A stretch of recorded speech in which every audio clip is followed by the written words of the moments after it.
Hi, my name is Dileepa Mahawithanage. Became a vegan 5+ years ago.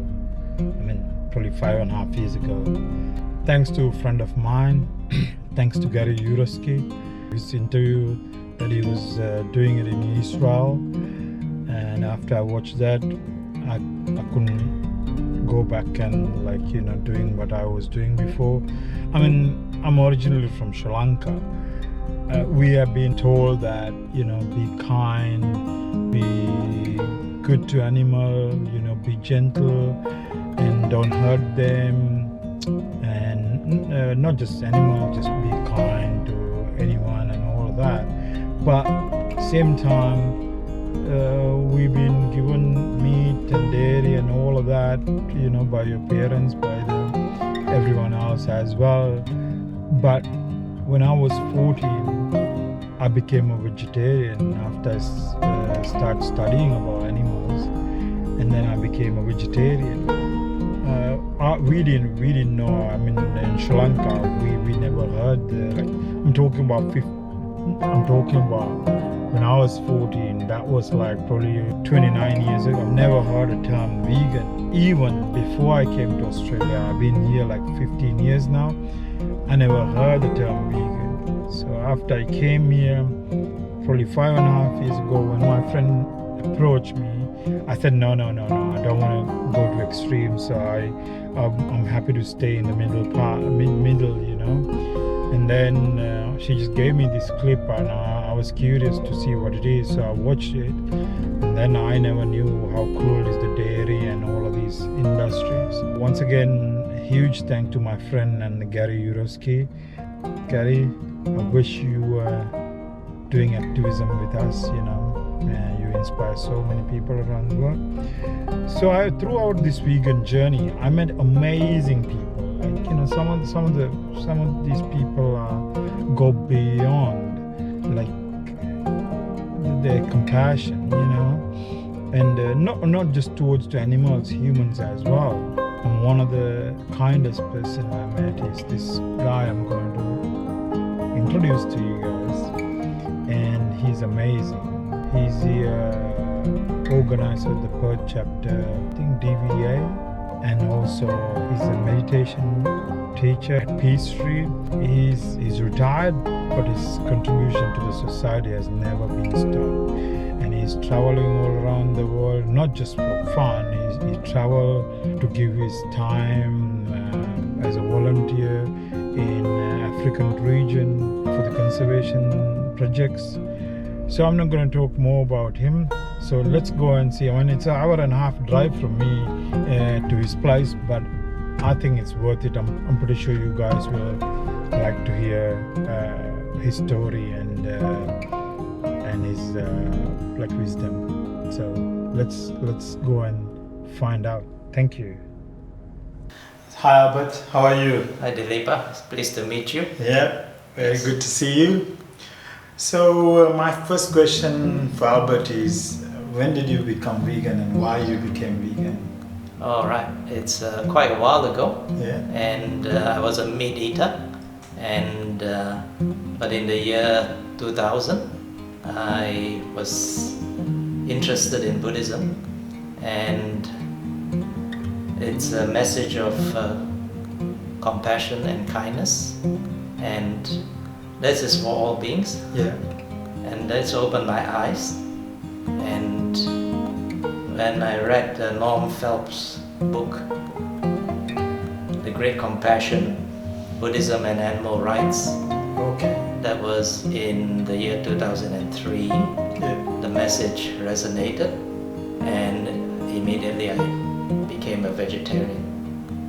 And then This is 2003. in 2003. And then after another few years, when I found out about the cruelty behind the dairy, egg, and other animal exploitation industries, such as animal experimentation, circuses, and I decided to change and turn fully vegan. That was in late 2008. Yeah. What's the biggest misconception about the veganism? that we miss out on the taste of cooked animal flesh. But as you know, it's due to the sauces, herbs, and flavorings we put into cooking. We can do the same for vegetables, and we can get the same kind of taste. In fact, all the plant-based substitutes for animal products, they taste nearly exactly the same. So it's just a matter of getting the taste right. So the other misconception is that the best protein is animal protein. Yeah. And That's why nutritional spread. Yes. Right. And nutritional research says plant proteins are best for overall health and also for our lives. Yeah. Yes. So what the message is, what do you think, why the message is going slow? Do you think is it slow or it's happening fast? No, that's a momentum now. It's building up pretty quickly. Yeah. And now with almost every month, now you can see new plant-based products appearing on the shelves of supermarkets. And so there is a growing demand. So this momentum will continue. And I know you have, Albert have a greyhound, his name is Larry. And as vegans, we're not promoting people to get pets from the pet shop. So where did you get Larry, and will you be able to talk about some information about the greyhound industry, if that's okay? Sure. Yeah. Larry was an ex-racer. So you didn't buy from the shop? No. Okay. Didn't at all. He was raised for about 12 months. Yeah. He started racing before the age of 2. Wow. And so over the course of that time of 12 months, he ran 30 races. He won a total of $15,000 all up. And so the industry standard is that if a dog does not get a place for 5 consecutive races, then it's out of racing. And so Larry, before the age of 3, was taken off racing, retired, so to say, the terminology used by the industry. And luckily for him, a greyhound adoption group took him in. Yeah. I then adopted him through the adoption group. This was way back 5 years ago. So he's reaching 8 years in a couple of weeks. The greyhound industry is nothing different from other animal exploitation industries. Yeah. Yeah, they don't treat the dogs well. He was, in common with all the other dogs, put into a kennel with cage bars, and he bit the bars, and so he's got very worn teeth. He also broke one canine in that process, and when he came to me, he also had a broken tail which had healed. Yeah. So the greyhound industry also drugs dogs, illegal drugs, Really? to make them run faster. Wow. Yeah. Some trainers do live baiting, so using piglets or kittens or rabbits or possums tied to the railing and for the greyhounds to chase. So a lot of dogs won't survive beyond 5 years in racing because they either break their limbs when racing, Yeah. right? Or they don't have the chase instinct. And so if you don't have a chase instinct, the dog is not wanted. If it's too slow and does not winning races, then it also doesn't have a place.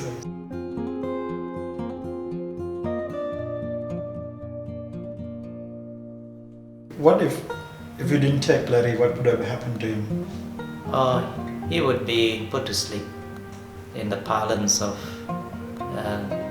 the industry. So he will get a lethal injection at the vet. Or he could be shot or clubbed. By the owners? By the trainer, yes. Yeah. Okay. Yeah. So just pretty much after 2 years, he'll be gone. Yes, like I said, he started before 2 years. Actually, he started around 18 months and he lasted another 12 months. Yeah. So by the time he was 2.5, He'll be finished. he was already finished. His career racing was finished. Okay. That's pretty disturbing. Yes. As far as I know, you practice Buddhism. We were raised as Buddhists and we've always been told be kind to animals, be gentle, have compassion and all that. So is it okay Buddhists to eat animals? Buddhism has got the message of universal kindness and compassion to all beings. Right? So if you want to put it sincerely into practice, then you can't ignore the plight of animals and you have to include animals in your sphere of compassion. Right? Humans are not perfect though. So we have very selfish tendencies and we want to place ourselves, our families, our loved ones, our friends in the forefront and in preference to animals that we consider as expendable. Right? So my view is in the practice is that if I were to practice sincerely, which I want to, then the compassion and kindness I have should be universal and non-discriminative towards other beings. So we also as Buddhists need to be introspective and contemplative and to see deeper than just the words of the suttas or sutras, right? So because we are encouraged to meditate and to practice mindfulness in our thoughts and to be aware of what our thoughts are at every moment. So moment to moment awareness, right? So if we practice that way, then we can see that all beings suffer, not just us or you, right? So every living being suffers and we have to consider that in our approach towards life. So as to eating animals or eating meat, right? If we do actually open our minds to the message of kindness and compassion and then become more selfless, more altruistic in our practice rather than adopting the method of selfishness and of thinking everything is for me, is for myself, and then we have got to change our attitude, or it becomes easier to change our attitude towards what we are conditioned to, because from birth most of us are conditioned and habituated towards meat eating. So our parents fed us, which is in my case, right? So I wasn't brought up to be a vegetarian or a vegan, but I made a change in cognizance of the teachings of kindness and compassion. So if you ask me, should Buddhists eat meat? My answer to you is no. Please consider beyond yourself, right? So it is something that we need to open our hearts to and open our minds to, right? So we have to increase our empathy, right, towards all beings. That's how I think it should be. As a kid, I learned first basic is not to kill, not to harm, not to exploit. Yeah. So if you can't kill, how can you eat? Yes, yes. You know, isn't Correct. it? Yeah. Yeah. So we have to consider from a Buddhist viewpoint that if we are buying meat, cooking or eating, then somebody else killed the animal and committed the bad karma of killing, right? So question yourself, why am I supporting wrong livelihood, right? And getting indirectly someone to commit the bad karma, because there is a linkage. If there is no demand for meat, then there is no necessity for slaughterhouses and butchers. Exactly. So there is a direct link to it. Yeah, we cannot give the excuse saying that I did not see the animal killed, I did not hear the animal killed, and I do not believe that the animal was killed for me to eat. Right? The third point is that in supermarkets, if the supermarket sells a package of meat and you buy it, then they have to order another one to fill the shelves. So there is a link. You can't deny it. Exactly. You paying for that industries to continue. Exactly. So if there is no demand, then it won't be a supply. Yeah. And a lot of Buddhists in Sri Lanka, a lot of Buddhists, they're saying Buddha never told us to eat or not to eat. But my always answer for that is, have Buddha ever told you not to rape? No, he didn't. Yeah. But he always told you to be not to be cruel. Yes. So when you say don't be cruel, in that spectrum, everything is there. Not to harm, not to beat, Yes. not to. So everything is there, isn't it? Yes. So you don't have to pinpoint and say don't do that. Yeah. You just Correct. say in be kind. Yes. So what you're saying is that we should practice in the spirit Exactly. of the Buddhist teachings and the core teachings are of kindness and compassion. So just picking one sutta and say, yes, the Buddha permitted me to eat meat because of the three exemptions of not seeing, not hearing, and not suspecting, right? So you're just picking one particular sutta when there are so many other teachings of the Buddha, and it's said that he taught more than 80,000 teachings in his lifetime. So just picking and choosing, that's not the correct practice of Buddhism. Exactly. So Albert, what's the future for veganism? What do you think? Whole world should be vegan? Yes, veganism, is the way forward for the human race. And I say that because the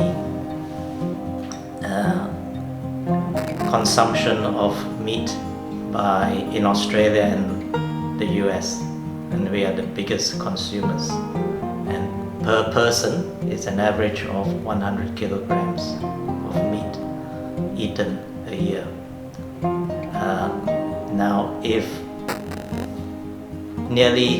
all the people in the world, which is nearly 8 billion people now, were going to do it as what we're doing, there won't be enough space on earth to produce all the meat that we eat.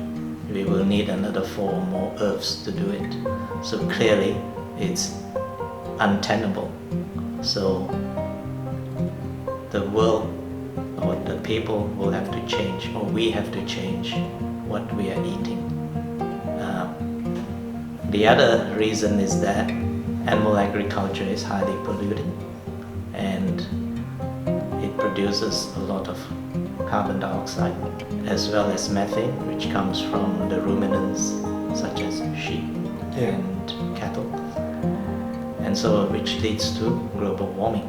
And at this rate of global warming, and if we have got that many animals that we are breeding, then we will be unlivable in the next 50 to 100 years at this rate, right? And consider all the other pollutants from fossil fuels too. Yeah. And so the human race does not have a choice. The rate at which we are breeding animals, eating them, has to be reversed, or will be reversed, whether we like it or not. And so veganism has a very bright future. So we will be dragged screaming and kicking, but if we want to live as a species and continue, there is no choice. So in November 2019, 11,000 scientists from all over the world signed a declaration that the Earth is facing a climate emergency. And included in their recommendations was to eat mostly fruit and vegetables, plant-based food, in preference over animal